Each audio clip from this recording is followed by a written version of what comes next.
Hi, this is Dave and welcome to the Table, a series of videos where I review and discuss various board and card games looking at them from a family perspective. Today we're going to be taking a look at Island Siege by Ape Games. Now this is a two-player game in which you are working to build various forts and buildings and ships to improve your settlement, employ a bunch of colonists, and you're trying to gain money at the same time. Now, you're also trying to send off your fleet to go and attack your opponent and to destroy his settlement. Now, the first player to employ all of their colonists or have 20 value in coins at the start of their turn is the winner of the game. All right, let's take a look at this game, how it's played, and I'll come back and I'll give you my thoughts. Okay, let's take a look at the components for Island Siege, and the first thing that we have here is the Imperial card, which is going to be placed in front of you. Now there's a few different things that are going on here. First of all, there's going to be these 3 tiers that are going to be loaded with these colonist meeples here. So there's going to be 3 on each level, and they come in yellow for one player, red for the other player, and they'll be loaded up on this space here. We also have a spot here for your ship fleet token, which comes in the game. And there's some information here about your basic attack, where you're going to roll dice and re-roll, and then also a special ability that you will be able to have as well if you roll 2 leadership markers. Next, each player is going to have a starting fort here, and it's nice and easily identified by a white border on the back of the card, and I will go over what these symbols mean during the gameplay. You're going to have a quick reference card for each player that's 2-sided that tells about the action steps as well as combat. There's going to be these awesome coins that come in the game. They're real metal. They come in denominations of 1, 5, and 10. We'll have a pool of these wooden cubes here. There's gray ones, black ones, and white ones that will be used for fortifications and different forts. There will be 4 of these attack dice that come with the game, and you'll have to put the stickers on these, but they have different symbols for each side. And then finally there's this deck of cards here that is going to be loaded with ships that you can build, or buildings, or additional forts that you're going to do. You're going to be able to build, trying to employ all of your colonists. Let me get this game set up and I will show you how to play. Okay, the setup for Island Siege is very simple. Each player is going to take a quick reference card, their Imperial card, and a starting fort, and they're going to place it in front of them. Let me show you something specific about the 2 starting cards that you're going to have in front of you. First of all, you have this Imperial board here, which is going to be where most of your colonists are going to be placed at the start of the game. We're going to place 3 colonists in each of these 3 tiers, and we will place our fleet ship on this space here on our board. We also have some additional information here about our basic action for combat, and then with our leadership here, leadership ability, if we were able to roll 2 leadership, we will be able to destroy an opponent's ship. When we place the colonists on here, they'll be placed on these different tiers, and over the course of the game, as we're moving them off of this Imperial board, we will be unlocking specific abilities. For example, here, once we get 3 colonists off, we will gain an additional reroll. The next 3 colonists that come off will gain an additional attack die, and finally, these last 3 colonists, if at the start of our turn this is completely empty, we'll have a colonist victory condition and we will win the game. Another win condition for this game would be is if we had 20 value in coins in front of us, we would gain an economic victory. Next here we have the starting fort in front of us, and I want to point out what these different squares mean here, and these are going to correspond to specific colored cubes that are going to be placed on our board. We have white, and then these 2 in the middle are gray, and this is black. So whenever you see these, whenever you build a fort, you're going to take cubes from the general supply and you will place them on these particular forts. And then each one will have an ability that will trigger. This one here says starting fort. Add a white and black cube to your supply, draw 3 cards, then give 1 to your opponent. So essentially it's going to be the start of the game conditions here. So what we will do is we'll place a white cube here, 2 gray cubes here, and a black cube here. And this is our starting fort, and these are going to be the defenses that are going to be on that particular fort. We'll place 2 cubes in front of us. Each player does that, and then they will be dealt 3 cards, and they will give 1 to each. Give 1 to your opponent. So you keep 2 and give 1 to the opponent, which I've already done.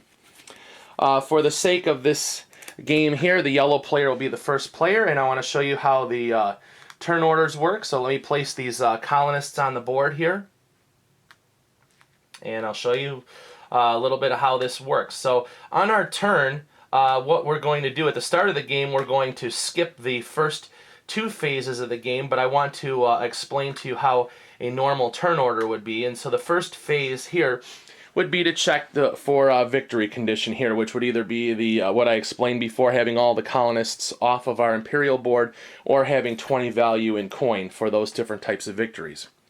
Next, we would go into the colonize phase, and what would happen is at the start of our turn, for every fort that we have built, we will take 1 colonist off of our imperial board, and we will move it onto there. So the more forts that you have built, the faster you're going to be able to get colonists off of the board.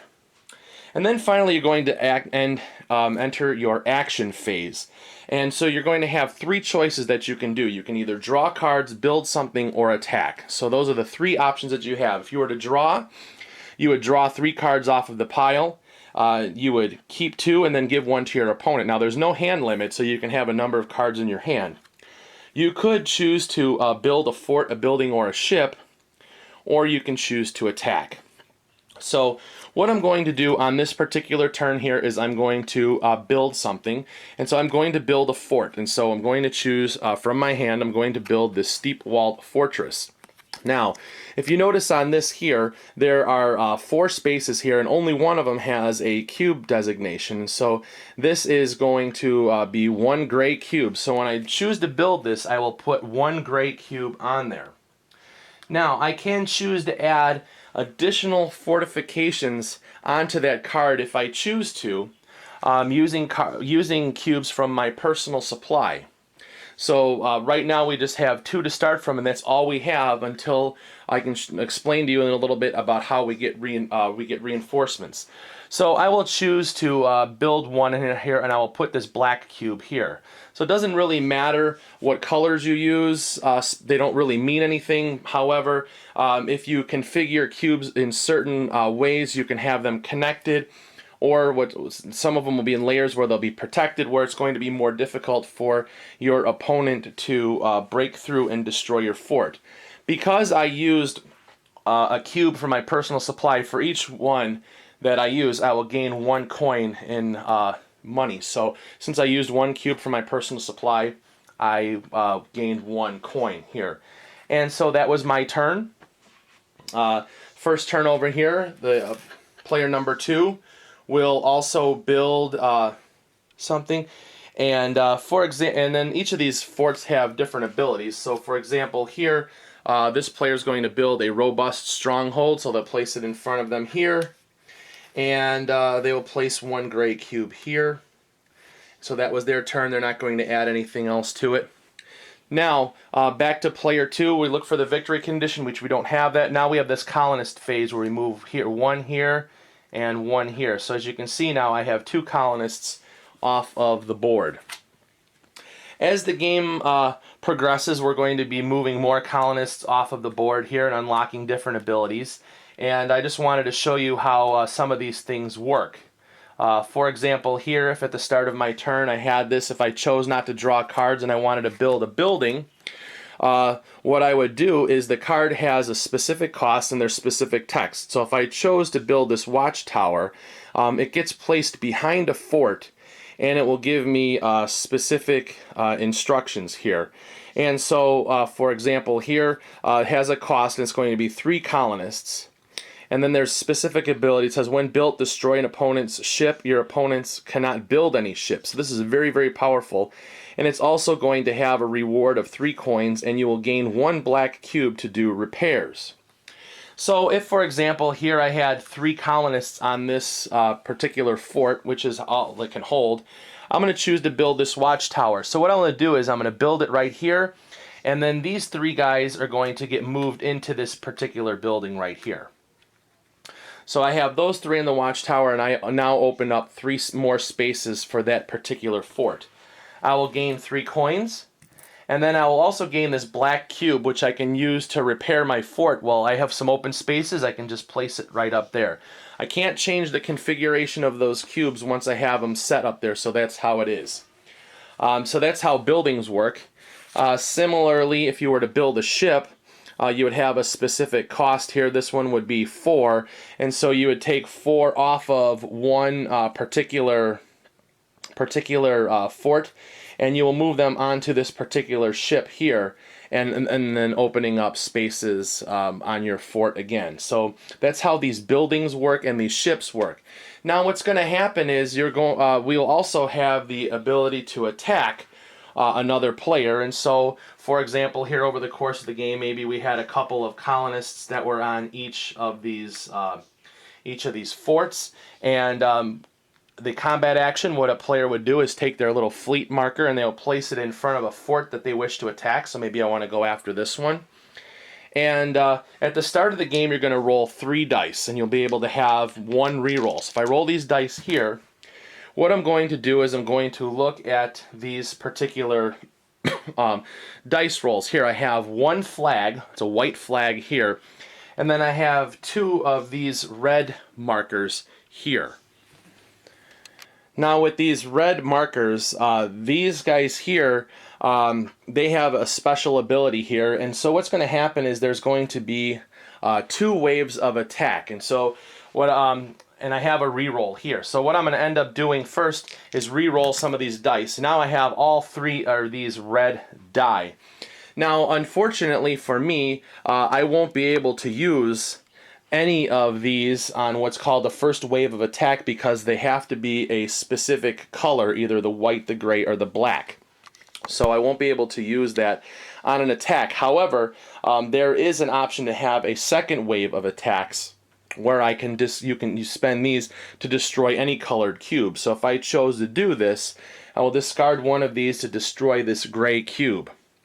Once a fort no longer has any cubes on it, it's destroyed, and any colonists that happen to be in that fort or in any of the buildings behind it all get returned to the Imperial board, starting from the top layer on down. So you can end up losing some of the abilities that you gain, and this gets discarded.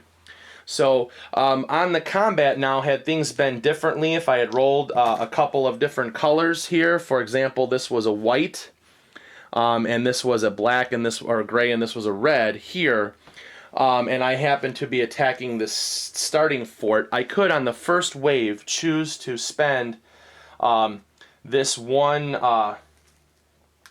put this right here, spend this 1 white cube here, and I would destroy this white cube, and then what I would be able to do is, as an option, if I chose not to destroy another cube, I would be able to take one of these other colored ones and gain a reinforcement. So this was gray, so I would gain a reinforcement and put it into my personal supply.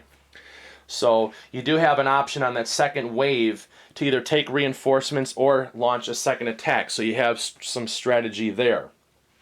So that's pretty much the gist of this game. You're going to have this combat back and forth, and you're going to be trying to move these colonists off into forts, get them on ships. You do have some abilities on this die when you roll. Looks like a steering wheel here, and these are what's called leadership abilities, and some of them, for example, here on the Magnifique ship, if I rolled 1 leadership, I will gain 1 coin. And on my Imperial board, if I roll 2 of these, I would be able to destroy an enemy ship. So if he had a ship sitting over here, for example, if this was on this side and he had 4 colonists sitting on it at one point, if I destroyed it, that ship goes in the discard pile, and guess what? All 4 of these go back onto the Imperial board. So definitely a lot of strategy and in this game. And so that is how you play Island Siege. Alright, let's talk about Island Siege here, and the first thing that I want to start off talking about is the artwork and the components. And we'll start off with the artwork because it is simply gorgeous. I mean, if you look at this box here, this is great. I mean, look at the detail, and the cards themselves, especially the buildings, look absolutely stunning. So beautiful, beautiful, beautiful artwork for this game. I mean, even you've got nice box art on the back of this. So just a lot of attention to the artistic detail of this game has been put in. Components. We've got good quality components in here. We've got nice little wooden meeples that we're going to use on the game board, and we've got awesome quality cardstock. It's got a nice finish to them. We've got these awesome metal coins that come in the game, and they feel good, they sound good, they look good on the table.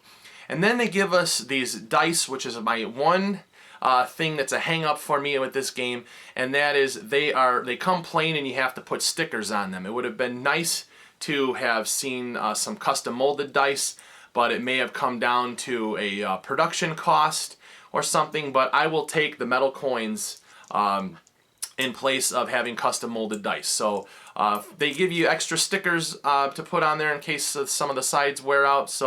But it was just kind of a little bit of a pain because you had to put the stickers on before you could start playing, and there's 4 dice, so it took a little bit of time. Now, getting into the gameplay here, there is a lot to this game, and it plays very, very quickly. On your turn, you have just a few steps. You're going to check for a victory condition. You're going to move colonists from your Imperial board onto your various forts, and then you move into an action phase where you have 3 choices. You're going to either draw some cards into your hand, keeping 2, giving 1 to your opponent. You're going to build something, or you're going to attack. So it's going to be very crucial as to how you're going to manage what your choice is going to be for your actions. So you're going to have this strategy that's kind of going to be coming through. Are you going to be more aggressive, just trying to attack every turn and keep pummeling your opponent's forts, so it's going to be difficult for them to get colonists placed? Or are you going to be drawing cards into your own hand so that you have a better selection of things to build? So or you're going to choose to build something, and you're going to try and get more forts out there, get colonists out there, and try to be able to colonize things faster. So there's a lot of different strategic things that you can do with your actions. Now, within that, there's even more strategy that's going to come along, and that's going to be when you build your forts or your buildings. Some of your choices are going to be what their specific abilities are and if you can afford them. So some things, if you build a building, you will essentially be able to stop your opponent from doing certain things. I mean, there's some really nasty buildings that are out there that will prevent your opponent from building ships or doing other things. So those are some really, really cool abilities, and so that's something to think about as well. Also, when you're building your forts, how you configure the cubes on there. There's ways that you can connect them together where it's going to take multiple dice. So for example, if you have 2 gray dice or 2 gray cubes next to each other, when you roll the dice, you have to have 2 gray cubes to commit to get rid of them. So if you only roll 1 gray, you can't take out just 1 gray. You have to have at least 2. Or if you have protected cubes where they're kind of layered behind, you have to get rid of the front row cube before you can get the one behind it. So those are going to be some strategies too of how you're going to configure those cubes on your forts. And then the other thing is, are you going to have cubes that you're going to be able to use to add to your fort upon the beyond the initial cube? So it's going to move into your attack phase. Are you going to try to get reinforcements where you're going to essentially use some of those dice rolls to gain additional cubes to put into your supply? Or are you going to use some of the reds, the little red markers that show up, and use in a second attack to destroy cubes in your opponent's fort? So there's a lot of different options, a lot of different things that come about in this game that just add to this overall strategy. And over the course of the game, there is a lot of tension that's in this game because it's a lot of back and forth and back and forth. And some of the times you think, oh wow, he's got all of his colonists placed on the board, and so you're going to have to choose to attack to try and destroy a fort and send those colonists back on the Imperial board. So there's a lot of tension that goes throughout in this game. So it's very, very, very exciting that way.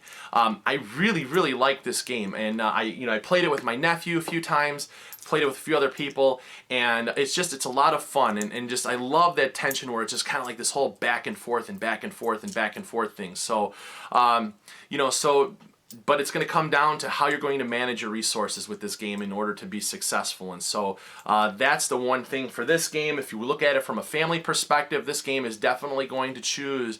You're going to have to make some good decisions in how you manage your resources. So you've got a little bit of risk management in there and a little bit of pressing your luck, because if you keep going after attacking things and second wave of attacks and trying to wear them down, you're not going to have additional cubes. That once you build a fort, it's going to have one cube on there, and one cube, it's pretty weak. They're going to be able to hit it and destroy it, and you're going to have to start all over again. So a lot of decisions to make in this game. This is great for families to sit down. It's a 2-player game, but if you add a second copy of Island Siege, you can play 4 players, and there's stickers that come in this game that you can place over them to change the color. So you can play this as a 4-player game. I have not played it as 4 players, but I would assume that there's going to have a lot of that tension that's in there. But really the cool thing is that you can kind of form alliances with maybe some of the other players to try and take somebody down. And then, it's kind of like this piratey theme. Well, you don't have to be true to your word. You may work together and then turn around and you can turn on them and start attacking them. So I suspect that playing this with 3 or 4 players could be a lot of fun and add that whole extra element to this game. Overall, it's a lot of fun. It's good components. Again, with these metal coins. So I give this one a thumbs up, and if you're interested in getting a copy of Island Siege, I'll have the information in the video description below. Alright, that's it for now, and join me again next time as we take a look at another game and we see how it makes it to the table.